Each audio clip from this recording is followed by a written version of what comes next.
The football heroes of the past are celebrated in Burnley, particularly the title-winning team of 1960.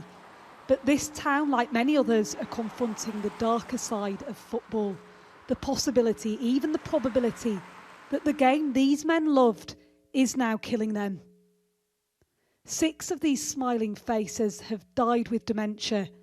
A 7th, Jimmy Robson, is struggling with it now. He played up front. Golden house crosses, and then I'm just waiting just to poke it in.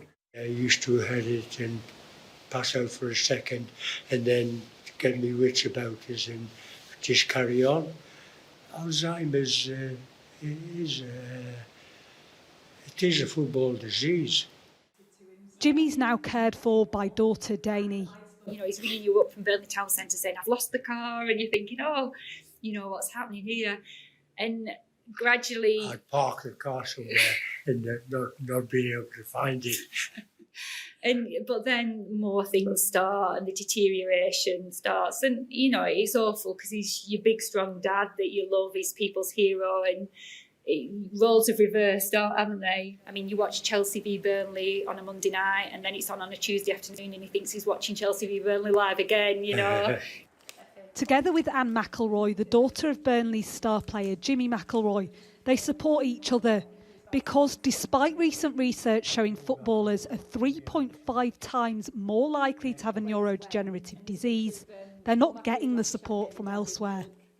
You know, they paid in for this, like you say, like miners and other unions still look after their people. You know, we don't feel that the PFA really do. You didn't enjoy watching it. Anne's dad Jimmy died 2 years ago. Now she wants Alzheimer's recognised as an industrial injury. Because every one of the funerals you go to, there's always somebody else now.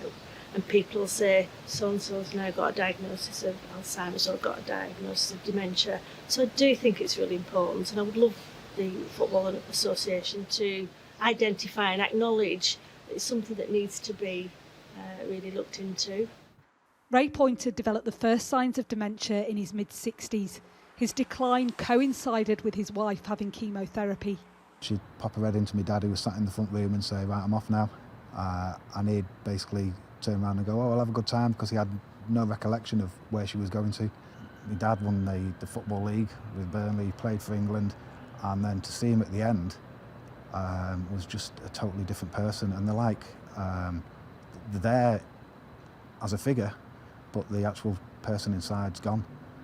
It's almost been football's dirty secret. Yeah, in a way, yeah. It's kind of like as if people don't want to talk about it. And the only people that do want to talk about it are the people who unfortunately have either had to suffer with it or are suffering with it now with family members. Most of these men wouldn't change their career even if they'd known what the future held. But they and their families want research, support and acknowledgement that football may have taken them away. Martha Kellner, Sky News.